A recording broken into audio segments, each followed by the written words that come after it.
नमस्कार Laki kitchen food आपनादेर जाने स्वागत।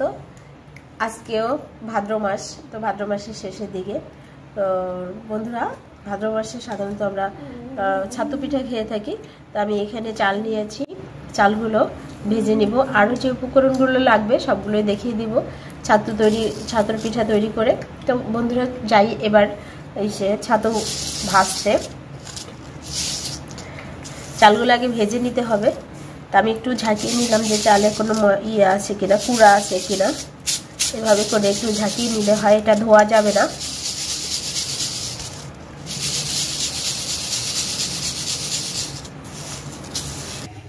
তো বন্ধুরা আমি চালগুলো স্বাভাবিক একটু জল দিয়ে এটা একটু মেখে নিলাম, তাহলে একটু ভিজা ভিজা হলে কি হবে, চালটা একটু ভালো ফুটবে। শুকনা চাল ভাজা দিলে তারপর কড়কড়ে হয়ে যাবে, যার কারণে একটু এই যে একটু ভিজিয়ে নিলাম। আমি ছাতু করব বলে চালগুলো লবণ দিলাম না, এটা লবণ দিয়েও করা যায়। তো লবণটা আমি একবারে ছাতু করার সময় দিয়ে দেব। তো আমি এর জন্য শুধু জল দিয়ে একটু ভিজিয়ে নিলাম। তো দেখেন বন্ধুরা আমার চালগুলো একটু ভিজা ভিজা হয়েছে, এই যে দেখছেন। এবার ভাজা দেব। তো বন্ধুরা চুলে অনেক আগেই কড়াই দিয়ে রেখেছি, আমি এবার চালগুলো বসিয়ে দিব।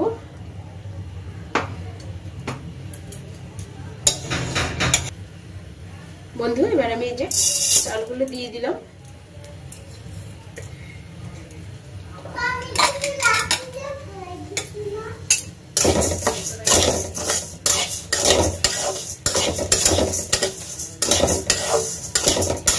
অনবরত এইভাবে করে নাড়তে হবে, না নাড়লে পুড়ে যাবে।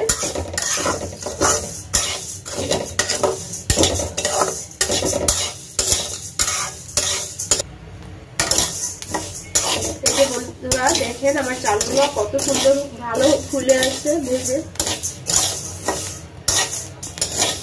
বন্ধুরা আমার চালগুলো প্রায় ভাজা হয়ে গেছে, দেখেন কিছুটা মুড়ির মতো হয়ে আসতেছে।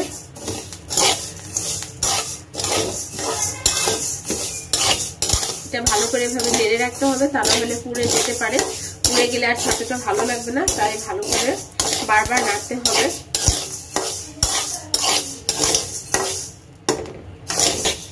তো বন্ধুরা এটা ভাজা হয়ে গেছে, এবার নামিয়ে নেব। বেশি ভাজা যাবে না, একটু হালকা ইয়ে রাখতে হবে। তো বন্ধুরা আমি এই যে শেষ, এটা আগে কয়েকটা ভেজে নিলাম, এবার আর শেষ বাকি যে কয়টা ছিল বাকি কটাও দিয়ে দেব। এভাবে করে সমস্ত চালগুলোই আমি ভেজে নিব। তো বন্ধুরা আমার সমস্ত চালগুলো ভাজা হয়ে গেছে, এভাবে করে ঢেলে নিয়েছি প্লেটে চারিদিক। তো বন্ধুরা আমি চালগুলো যে ভেজে রেখেছিলাম এগুলো এবার বেটে নিব। বেটে ছাতু বের করতে হবে, তাই আমি এগুলো ভালো করে বেটে নিব এবার।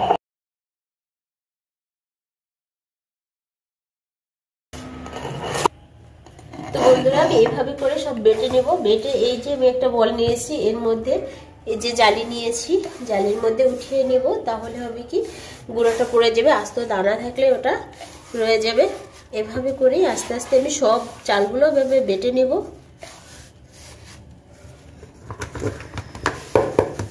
এই যে দেখেন আস্তে চালগুলো রয়ে গেছে, গুঁড়োটা পড়ে গেছে।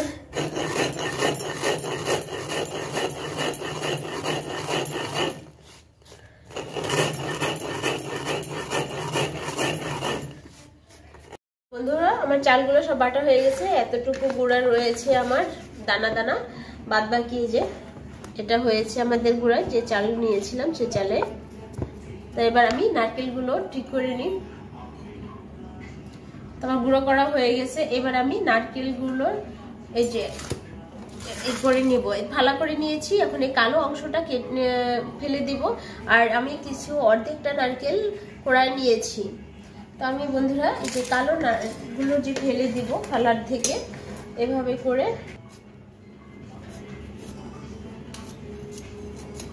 এই যে কালো অংশটা এভাবে করে ফেলে দেব।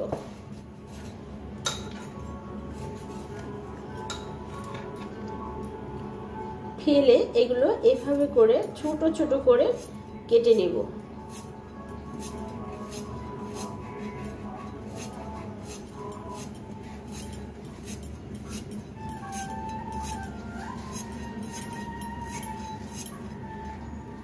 এই যে এভাবে করে সব নারকেলগুলো সাইজ করে নেব।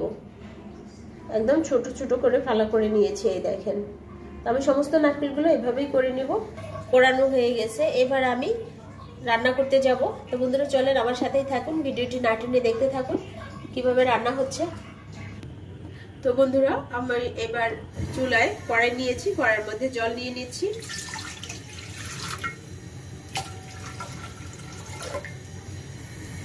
এটা চালের গুঁড়া, যে ছাতু অনুসারে নিতে হবে। আমার ছাতু অল্প, তাই আমি জলটাও অল্প নিয়ে নিলাম। এটার মধ্যে দিয়ে দিচ্ছি এবার নারকেল কোড়া।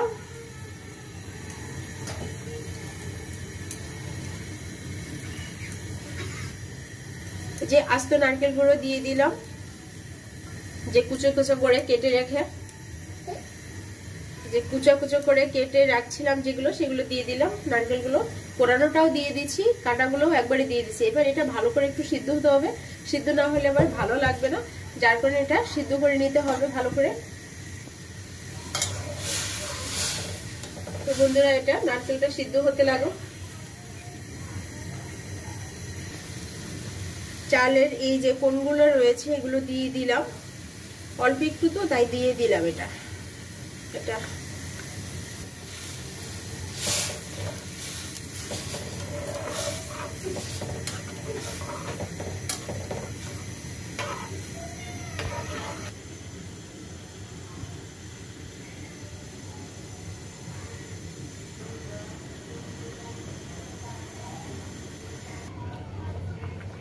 আমি স্বাদ মতো একটু লবণ দিয়ে দিলাম। মিষ্টি জিনিসে লবণ একটু কমই লাগে, তো সেই অনুসারে আপনারা যেভাবে লবণ খান সেভাবে দিবেন। তো আমি যেভাবে খাই সেই অনুসারে, আমার স্বাদ অনুসারে আমি একটু লবণ দিয়ে দিলাম।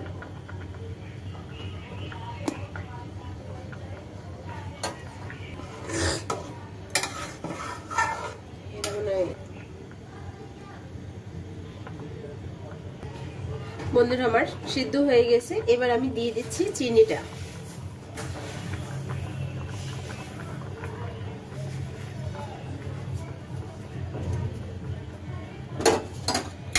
চিনিটাও যেভাবে খান সেভাবে মিষ্টি অনুসারে দিবেন।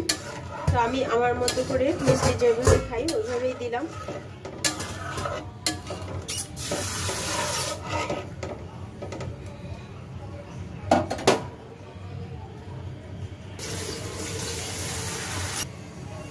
তো বন্ধুরা আমার চিনিটাও গলে গেছে, দেখেন কত সুন্দর হয়েছে। এবার আমি ছাতুগুলো দিয়ে দিব, চালের ছাতুগুলো। আমি চালের ছাতুগুলো একবারে সব দিব না, একটু একটু করে দিব এবং একটু একটু করে নাড়বো।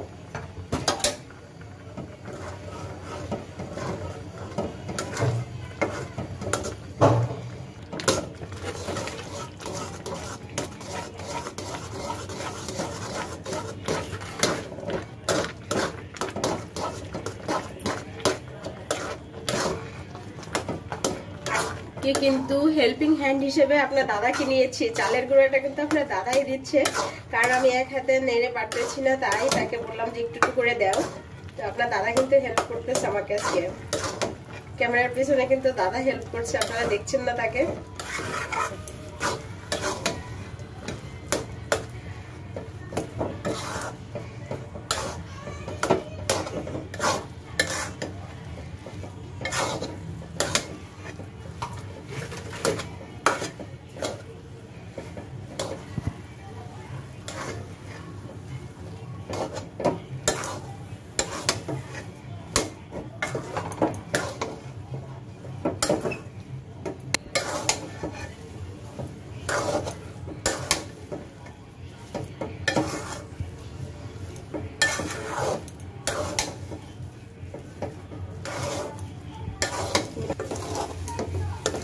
বন্ধুরা আমার ছাতুটা প্রায় হয়ে আসছে, দেখেন সুন্দর করে আঠা আঠা হয়ে গেছে। আর কিছুক্ষণ বাদে আমি নামিয়ে নিব, আর একটু জ্বালাবো। এরকম আঠা আঠা হয় যখন, তখনই নামিয়ে নিতে হয়। যে আমার এটা আঠা আঠা হয়ে গেছে।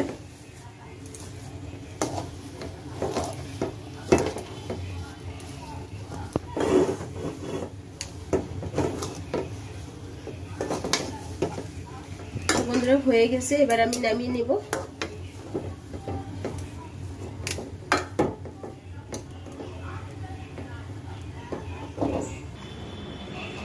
বন্ধুরা এবার প্লেটে করে আমার ছাতুগুলো দিতে হবে।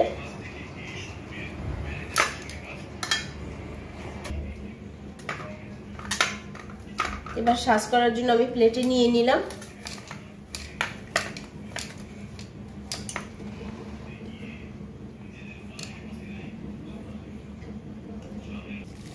গ্রামের বাড়ি হলে আমি কলা পাতা দিয়ে করে নিতাম, তো যেহেতু আমার এখানে কলা পাতা নেই তো সেক্ষেত্রে আমি এইভাবে পলি নিয়েছি। পলি নিয়ে এভাবে চেপে দিলাম। পলিটা আমি আগেই পরিষ্কার করে রেখেছিলাম।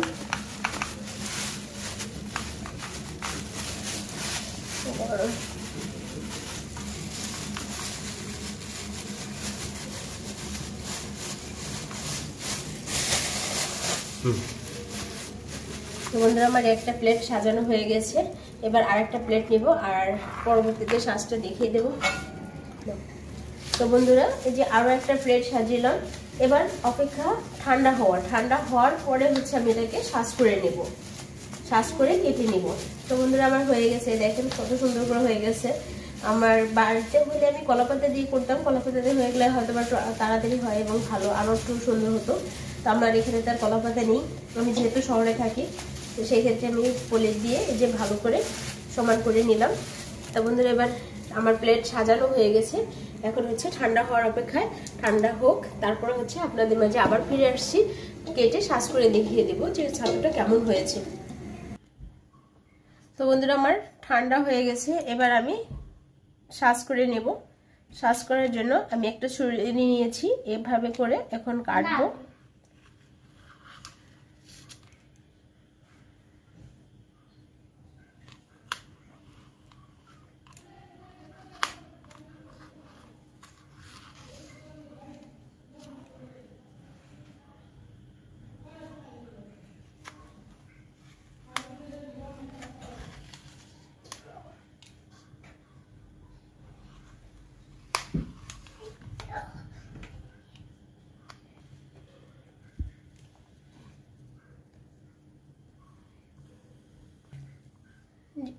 বন্ধুরা যে যেভাবে সাজ করে নেন সমস্যা নেই, আমি একটু এইভাবে করে সাইজ করে নিলাম, কারণ ছাতুটা একটু অ্যাঙ্গেল হলে সবসময় ভালো হয়।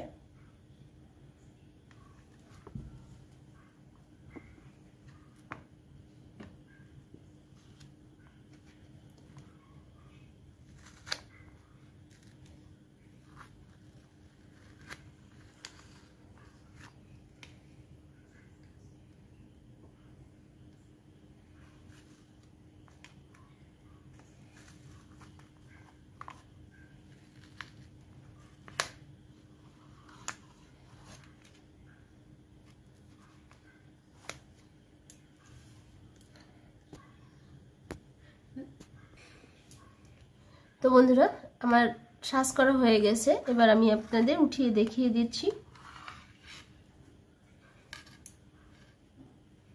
যে দেখেন কত সুন্দর হয়েছে আমার ছাতুটা। এটা হচ্ছে ছাতু পিঠা। এই যে ভাদ্র মাসে সংক্রান্তি আসছে, ভাদ্র মাসের সংক্রান্তিতে আমাদের গ্রামে আমরা সবসময় এইভাবে ছাতু বানিয়ে খেতাম। তো আপনারাও বন্ধুরা আমার এই রেসিপি অনুসারে বানিয়ে খাবেন, বানিয়ে খেয়ে কেমন হয়েছে কমেন্টস করে জানাবেন। তো আমার চ্যানেলটিতে এখনও যারা সাবস্ক্রাইব করেনি সাবস্ক্রাইব করে বন্ধু হয়ে যান, এবং যারা সাবস্ক্রাইব করেছেন তাদের ধন্যবাদ, এবং পাশে থাকা বেল আইকনটি অন করে রাখেন যাতে করে আপনাদের মাঝে আমার ভিডিওগুলো দ্রুত পৌঁছে যায় এবং আমিও নতুন নতুন ভিডিও দিতে উৎসাহ পাই। ধন্যবাদ সবাইকে।